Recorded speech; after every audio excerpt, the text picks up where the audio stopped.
주의 얼굴을 내 죄에서 돌이키시고 내 모든 죄악을 지워 주소서. 하나님이여, 내 속에 정한 마음을 창조하시고 내 안에 정직한 영을 새롭게 하소서. 나를 주 앞에서 쫓아내지 마시며 주의 성령을 내게서 거두지 마소서. 주의 구원의 즐거움을 내게 회복시켜 주시고 자원하는 심령을 주사 나를 붙드소서. 그리하면 내가 범죄자에게 주의 도를 가르치리니 죄인들이 주께 돌아오리이다. 아멘. 찬양과 경배를 받으시기에 합당하신 하나님 아버지, 오늘도 우리에게 귀한 생명 허락하여 주셔서 주님 앞에 나와 예배드리게 하심을 진심으로 감사를 드립니다. 하나님은 우리의 하나님이 되어 주셔서 언제나 우리와 함께하여 주시고 우리를 인도하여 주시고 하나님의 뜻 가운데 우리를 다스려 주시니 진심으로 감사를 드립니다. 우리는 하나님의 백성임을 잊지 않게 하여 주시고 늘 하나님의 인도하심과 보호하심과 다스림 속에 믿음으로 살아갈 수 있는 귀한 하나님의 백성들 다 되게 도와주시옵소서. 이 시간 나의 주 나의 왕이신 하나님을 예배하며 나아갑니다. 하나님, 우리 예배를 받아 주시옵소서. 이 예배 가운데 임재하여 주셔서 예배드리는 모든 심령 가운데 놀라우신 하나님의 은혜가 임하는 복된 시간 되게 도와주시옵소서. 예배를 방해하는 어떤 세력도 틈타지 못하도록 주의 성령이 친히 이 시간 함께하여 주시고 오직 하나님의 영만이 그래서 충만한 시간 될 수 있도록 허락하여 주시옵소서. 예배 시작 시간입니다. 마치는 시간까지 함께하여 주시고 오직 하나님만이 홀로 영광 받아 주시옵소서. 감사하며 예수님의 이름으로 기도하옵나이다. 하나님 아버지, 언제나 우리와 함께하여 주시고 하나님의 놀라우신 은혜 가운데 저희들을 지켜주시고 보호하여 주시고 또한 하나님의 백성으로 살아갈 수 있도록 우리를 다스려 주시고 통치하여 주심에 진심으로 감사를 드립니다. 하나님은 언제나 우리의 하나님이심을 우리가 깨닫고 우리의 삶 속에서 하나님을 나의 왕, 나의 주님으로 늘 모시며 살아가는 진정한 하나님의 자녀들 다 되게 도와주시옵소서. 늘 언제나 우리와 함께 하시고 우리를 인도하여 주시는 그 놀라우신 은혜 가운데 오늘 우리가 이 자리까지 와서 하나님 앞에 예배드리게 하신 줄 믿습니다. 나를 나되게 하신 하나님의 그 크신 은혜를 우리가 늘 기억하며 우리의 삶 속에서 늘 하나님께 감사하며 살아가는 저희들 되게 도와주시옵소서. 하나님 앞에 진심으로 감사하는 마음을 가지고 이 시간 하나님을 예배할 때 우리의 물질을 구별하여 하나님 앞에 예물로 드립니다. 하나님, 이 예물을 드린 모든 손길들 그 마음의 중심을 받아 주시옵소서. 더욱더 하나님을 사랑하는 마음, 하나님을 위해 아낌없이 드리는 마음, 하나님의 나라 확장을 위해서 귀하게 사용되길 원하는 그 마음을 하나님 헤아려 주셔서 그래서 이 땅 가운데 하나님의 나라가 더욱더 확장되게 하여 주시고 하나님의 뜻이 하나님의 나라가 이 땅 가운데 임하는 놀라운 역사를 허락하여 주시옵소서. 하나님 앞에 예물을 드린 모든 그 삶이 하나님 안에서 더욱더 복되게 하여 주시고 또한 풍성한 은혜를 누리며 살아가는 귀한 삶이 되게 하여 주시옵소서. 이 시간 하나님의 말씀을 듣길 원합니다. 성령 하나님 조명하여 주셔서 말씀이 깨달아지게 하여 주시고 우리의 심령에 살아계신 하나님의 말씀이 살아 움직여 우리의 삶이 놀랍게 변화되어지는 역사가 나타나게 하여 주옵소서. 모든 말씀 감사드리오며 예수님의 이름으로 기도하옵나이다. 신명기 33장입니다.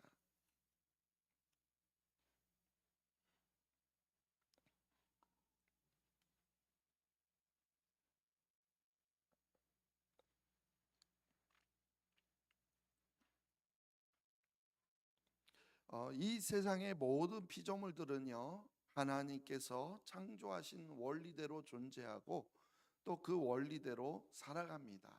그래서 물고기는 물속에서 살도록 창조되었고, 또 새는 하늘에서 살도록 창조하셨어요. 그래서 물고기는요, 물 밖으로 나오게 되면 죽고요. 또 새도 물속에 들어가면 죽게 됩니다. 이와 마찬가지로 하나님의 형상대로 창조된 우리 인간은 하나님 안에서 살도록 창조하신 거예요. 즉 우리는 하나님의 통치와 다스림을 받으며 살도록 창조된 하나님의 백성이기 때문에 하나님의 다스림과 통치 속에 살아가는 것이 마땅합니다. 이 세상에서 가장 지혜로웠던 솔로몬도 바로 인생의 마지막 때에 가서야 바로 그 놀라운 진리를 깨닫게 되었습니다. 우리 다시 한번 전도서 12장 13절 읽어볼까요? 이래 결국을 다 들었으니 하나님을 경외하고 그의 명령들을 지킬지어다. 이것이 모든 사람의 본분이니라. 아멘. 예. 사실 세상의 가치인 돈, 물질, 건강, 집, 성공, 명예 등 이러한 것들은요, 우리가 이 세상을 살아갈 때 우리에게 반드시 필요한 것들입니다. 하지만 그것 자체가 우리 인생의 가치나 우리 인생의 목적이 될 수는 없다라는 거예요. 그래서 돈, 건강, 성공, 명예 등 이러한 것들을 누리며 사는 것은요, 복의 본질이 아니라 우리에게 부수적인 것들, 보너스, 즉 덤이라고 여기시면 됩니다. 진정한 복은요, 바로 우리가 있어야 할 자리에 있는 겁니다. 결국 우리는 하나님을 경외하며 하나님의 말씀에 순종하며 살아가는 자리, 바로 그 자리에서 살아가는 것이 가장 복된 삶이라는 거예요. 그렇습니다. 우리는요, 우리가 원래 있어야 할 자리에 있는 것, 즉 하나님의 백성으로서 하나님의 다스림을 받으며 사는 자리가 가장 복된 자리라는 거예요. 그래서 하나님의 나라의 백성으로서 하나님의 다스림을 받으며 사는 삶, 즉 하나님을 경외하며 하나님 말씀에 순종하며 살아가는 삶이 가장 우리의 인생에 있어서 행복한 삶의 모습이라는 거예요. 근데요, 제가 지금까지 목회를 통해서 깨달은 것은요, 이 진리는요, 절대 말로는 깨달아지지 않는다라는 거예요. 설명으로는 깨닫지 못한다라는 겁니다. 사실 모든 말씀이 다 그렇습니다. 성령의 감동 없이는요, 깨닫지 못해요. 근데 참 이것은 더욱더 이렇게 말로 절대 깨달아지지 않는 것 같습니다. 그러다 보니까 평생을 살아도요, 그래서 죽을 때까지 평생을 신앙생활을 해도 이것을 깨닫지 못하는 사람들은요, 깨닫지 못한다라는 거예요. 그래서 그리스도인들 중에서도 죽을 때까지도요, 돈돈하다가 죽는 사람도 많이 봐왔습니다. 이단에 빠진 사람이 다시 돌아오는 것이 쉽지 않듯이 우리의 신앙관도요, 한번 잘못된 가치관에 사로잡히게 되면 그것 또한 돌이키는 것이 정말 쉽지 않다라는 거예요. 그러다 보니까 방법이 없어요. 오직 성령 하나님께서 우리의 마음에 감동을 주셔서 깨닫게 하실 때에만 비로소 깨닫게 된다라는 겁니다. 그래서 성령 하나님께서 깨닫게 해주는 방법밖에 없다라는 겁니다. 아니면 진짜 우리가 인생의 가장 밑바닥까지 내려가서 그것들이 정말 아무것도 아니라는 것을 진짜 경험해 보거나, 아니면 솔로몬처럼 진짜 모든 것들을 다 누려보고서 그 모든 것들이 다 헛되다라는 것을 깨닫게 되거나, 둘 중 하나를 경험하는 것밖에는 없는 것 같습니다.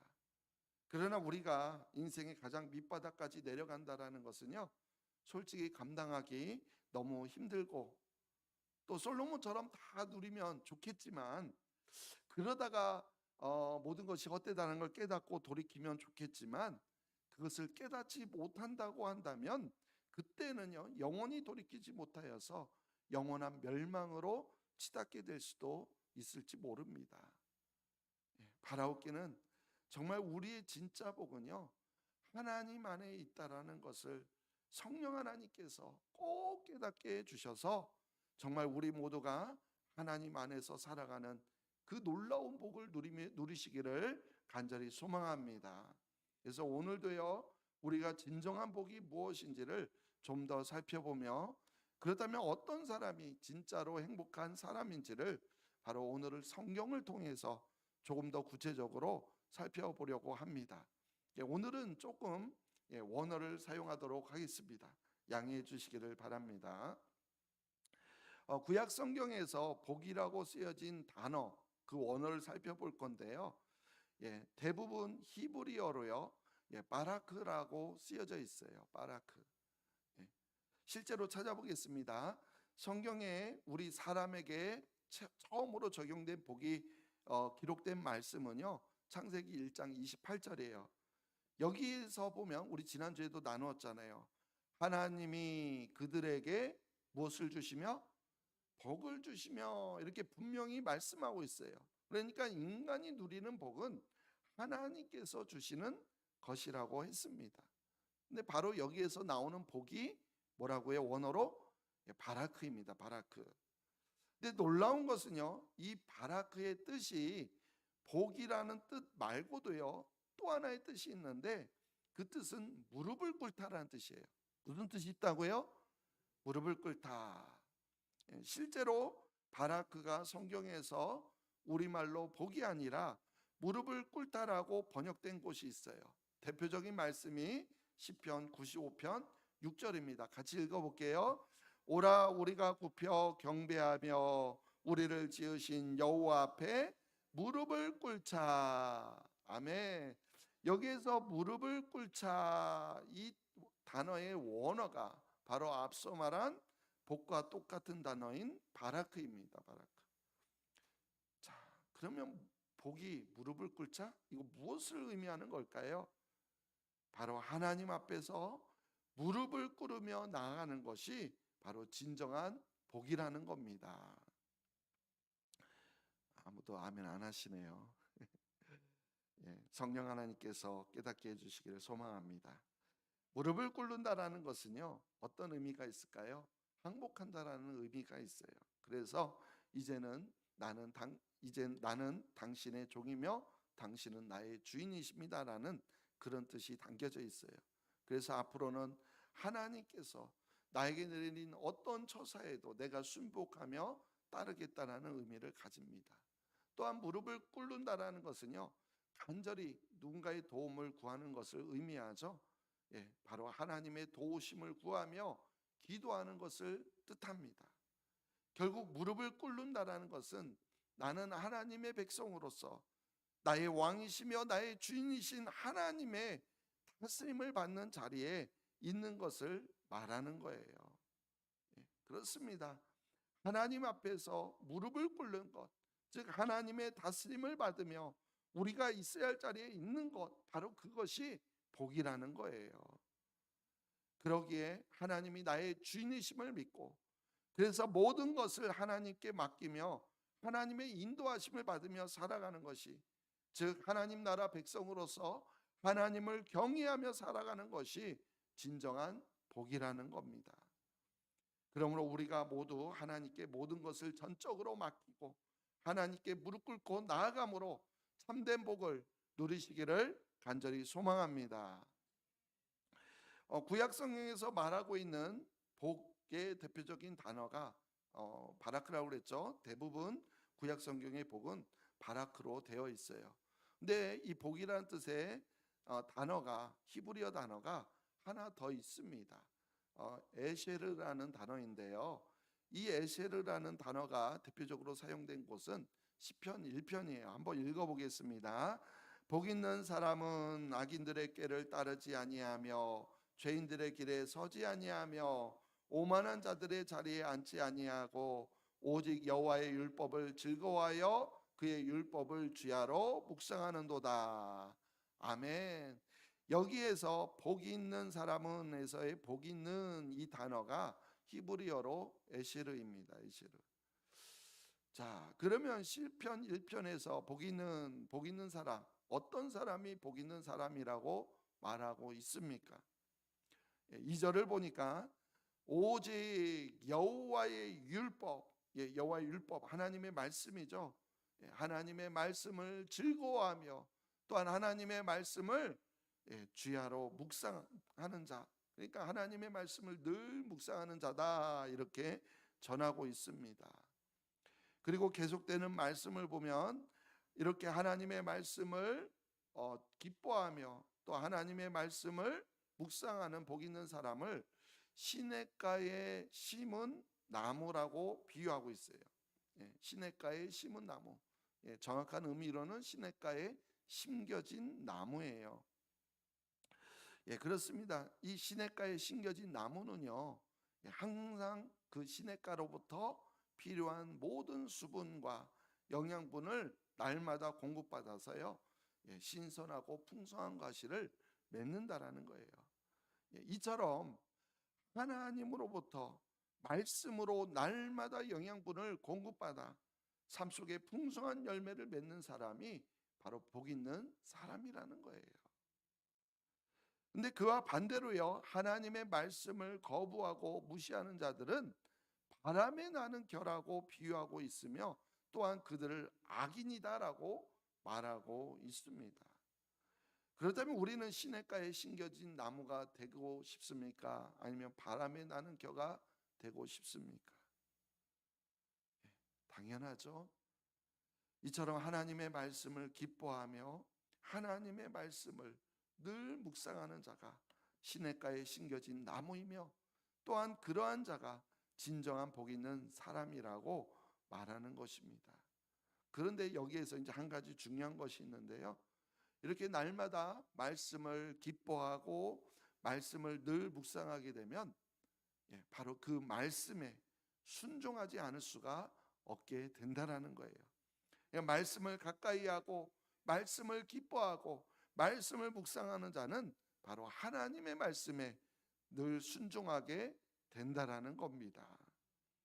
그러므로 우리 모두가 날마다 말씀을 가까이 하며 말씀을 묵상하여서 그래서 하나님 말씀에 순종하며 살아가는 그 진정한 복을 누리는 진정한 복 있는 사람이 되시기를 간절히 소망합니다.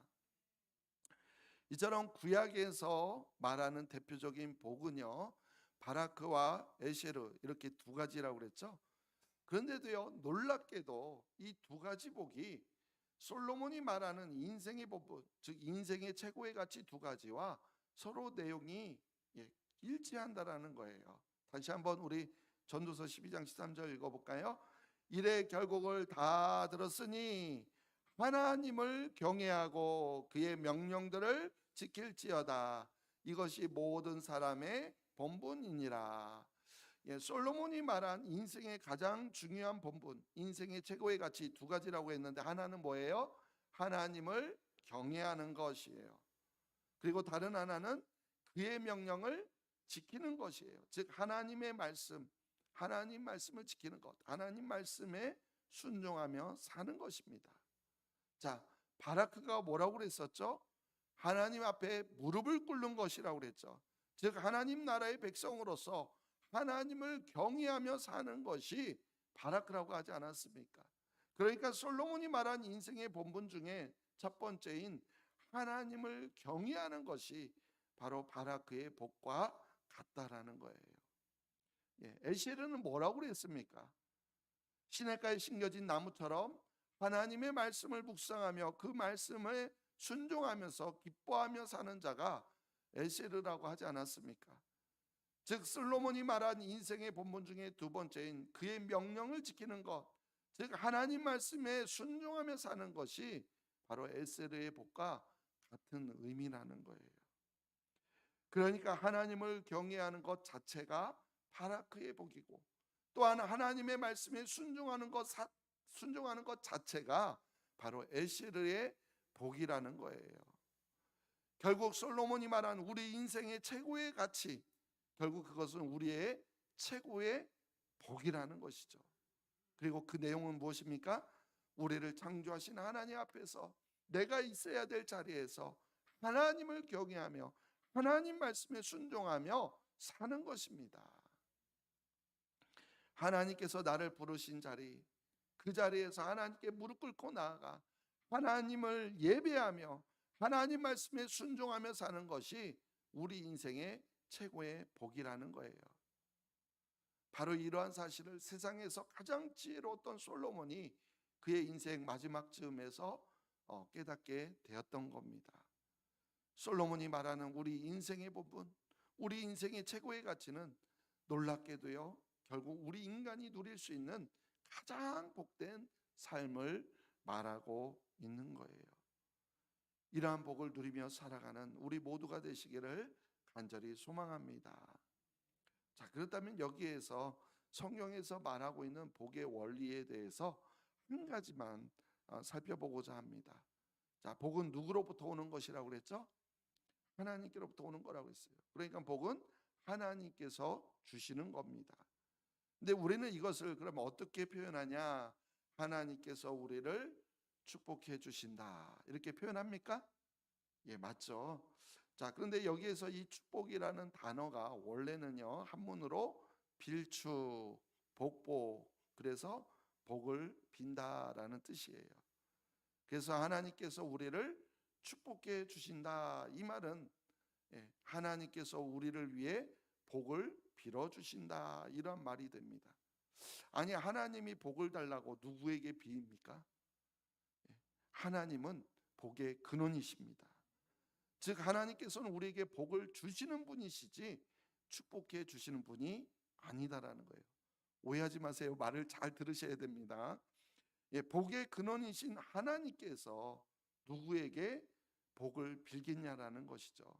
실제로요, 성경 전체를 다 보아도요, 하나님께서 우리에게 복을 주신다, 이렇게 말하고 있어요. 성경에서 하나님께서 우리를 축복해 주신다, 이렇게 말한 곳은 저는 아직까지 찾아보지 못했습니다. 혹 여러분이 찾은 분이 있다면 저에게 알려주시기를 바랍니다. 이처럼 하나님께서 우리를 축복해 주신다는 말은 사실은 잘못된 표현이라는 거예요. 하지만 지금은 그 축복이란 뜻이요, 하나님께서 우리에게 내려준 은총, 이런 뜻으로 해석이 되어집니다. 그래서 하나님이 우리를 축복하신다, 하나님이 우리에게 은총을 내려주신다, 이러한 뜻이기도 때문에 틀린 말은 아니에요. 한국말을 끝까지 들어야 되죠. 그렇지만 성경에는 아직까지는 축복이라는 단어는 없어요. 하나님이 우리에게 복을 주시되, 이렇게 되어 있어요.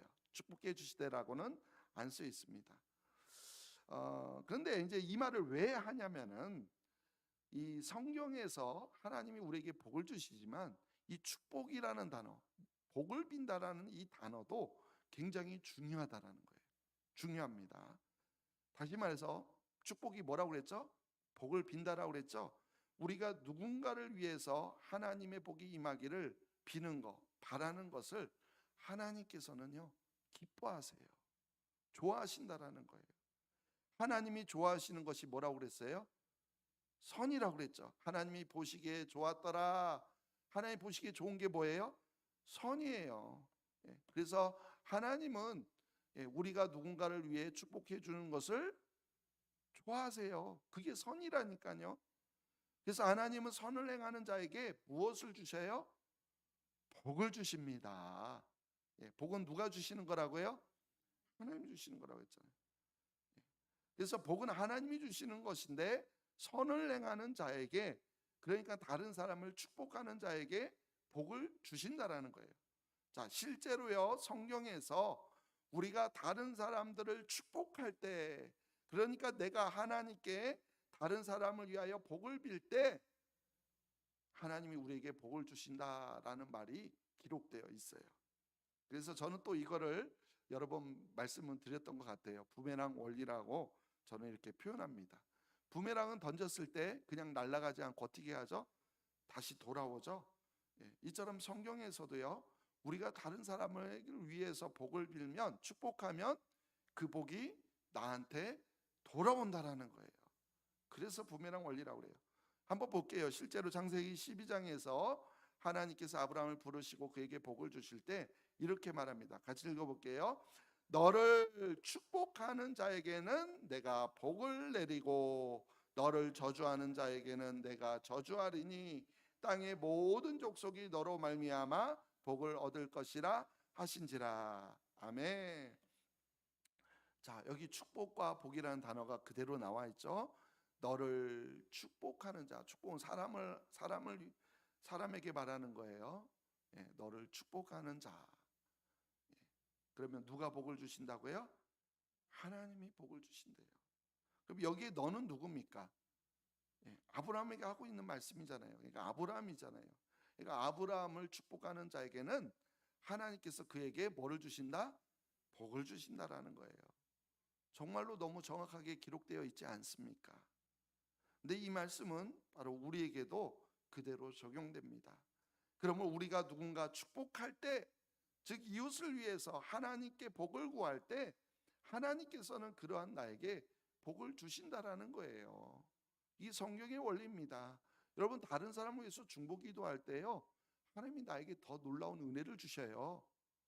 경험해 본 사람만이 아십니다. 예수님께서도요 이렇게 말씀하셨어요. 우리 마태복음 7장 12절 읽어볼게요. 그러므로 무엇이든지 남에게 대접을 받고자 하는 대로 너희도 남을 대접하라. 이것이 율법이요 선지자니라. 아멘. 남에게 대접을 받고자 하는 대로, 대접을 받고 싶으면 어떻게 하라는 거예요? 남을 대접하라. 대접할 때 대접을 받는다, 이렇게 말하고 있죠. 예, 또 비슷합니다만 마태복음 10장 41절 읽어볼게요. 또 누구든지 제자의 이름으로 이 작은 자 중 하나에게 냉수 한 그릇이라도 주는 자는 내가 진실로 너에게 이르노니 그 사람이 결탄코 상을 잃지 아니하리라 하시니라. 아멘. 예, 냉수 한 그릇이라도 주는 자, 예, 그 사람은 결탄코 상을 잃지 않는데요. 상을 복이라고 보세요. 결탄코 복을 잃지 아니하리라.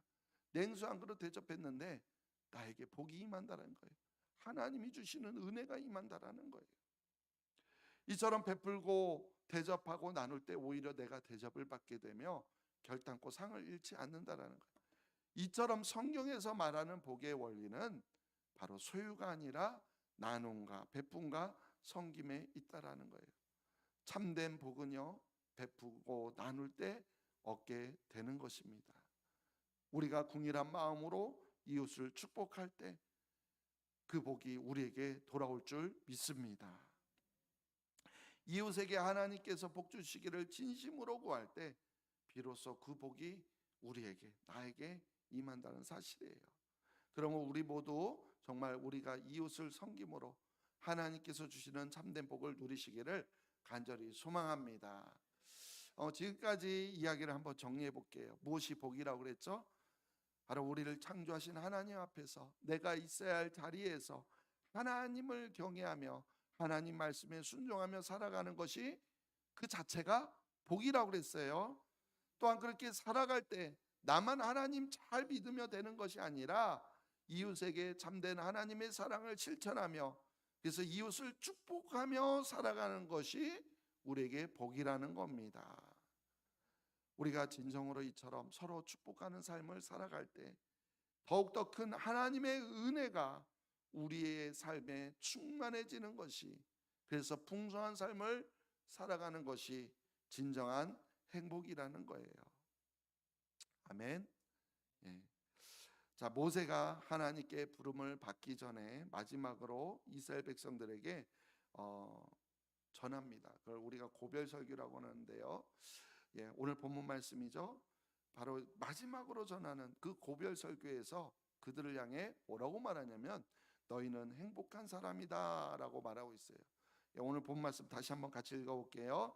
이스라엘이여 너는 행복한 사람이로다. 여호와의 구원을 너같이 얻은 백성이 누구냐? 그는 너를 돕는 방패시요 내 영광의 가리시로다. 내 대적이 내게 복종하리니 내가 그들의 높은 곳을 밟으리로다. 아멘.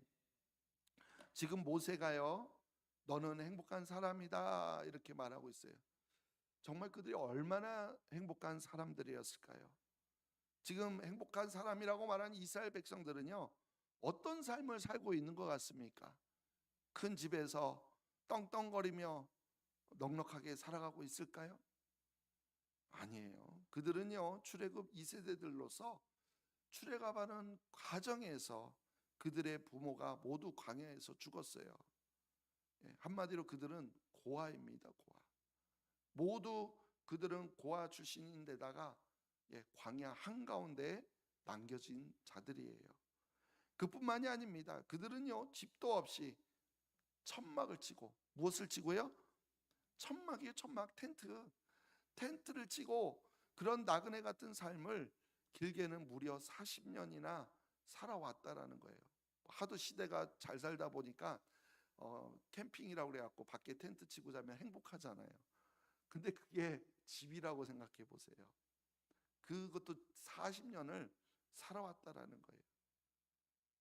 부모도 잃어버리고 광야에서 텐트 치고 40년을 살아온 그 인생.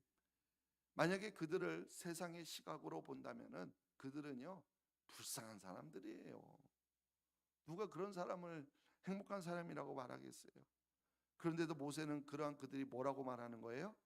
행복하다라고 말하고 있어요. 그리고 그 이유가 무엇인지를 말하고 있죠. 바로 여기에서 우리 인생에 있어서 진정한 행복이 무엇인지를 우리가 발견할 수 있어요. 꼭 발견할 수 있기를 바랍니다. 자, 모세가 행복한 이유 무엇이라고 말하고 있죠? 여호와의 구원을 너같이 얻은 백성이 누구냐? 화려한 집에서 떵떵거리며 살아가서 행복하다는 것이 아니라 여호와의 구원을 너같이 얻은 백성이 누구냐? 하나님의 구원을 받았기 때문에 너는 행복한 사람이다 라고 말하고 있는 거예요. 아무리 광야에서 나그네 같은 그런 순례자의 삶을 산다고 할지라도 하나님의 구원을 받은 것이 진정한 행복이라는 겁니다. 세상에서 내가 원하는 것을 모두 다 가졌다고 할지라도 구원이 없으면 그 모든 것들이 무슨 소용이 있겠습니까? 세상에서 모든 부귀영화를 다 누린다 할지라도 영생이 없다면 그 부귀영화가 무슨 소용이 있냐라는 거예요.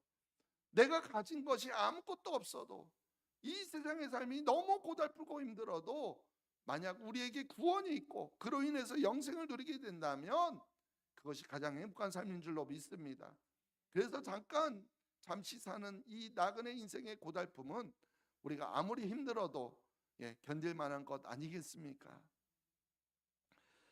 사도 바울도요, 그리스도의 부활을 전하면서 우리가 바라는 것이 만약에 이 세상의 삶뿐이라면 세상의 모든 사람 가운데 우리가 가장 불쌍한 사람이다라고 말해요. 여러분, 가장 불쌍한 사람들인가요? 한번 고린도전서 15장 19절 읽어볼게요.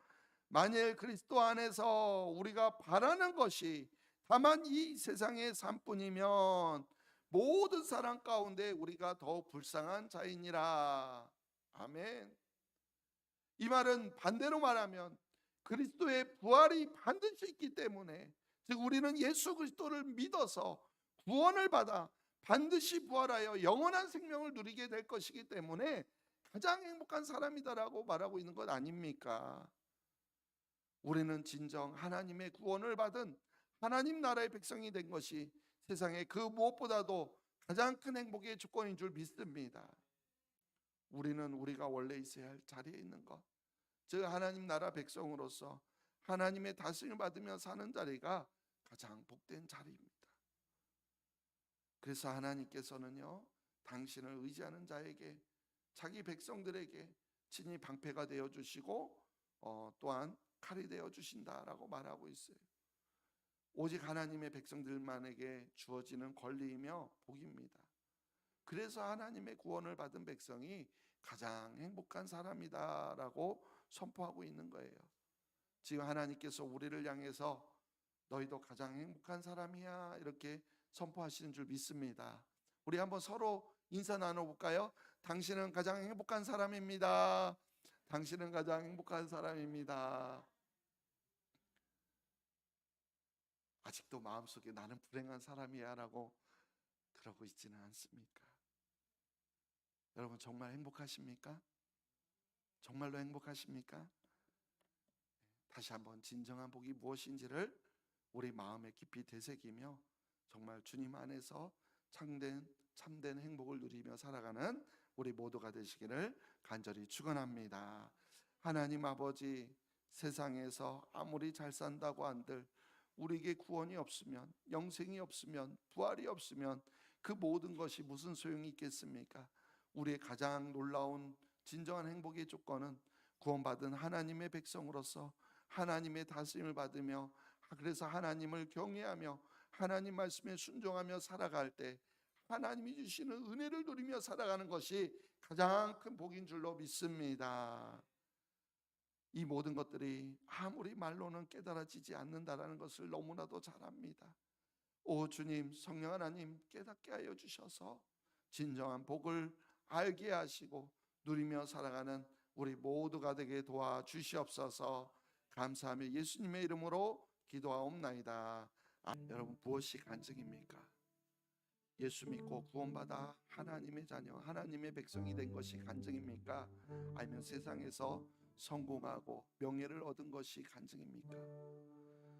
아직도 많은 사람들이요, 예수님을 믿는다고 하면서도 세상에 성공한 것이 복이라고 그렇게 여기고 살아가는 사람들이 너무나 많아요.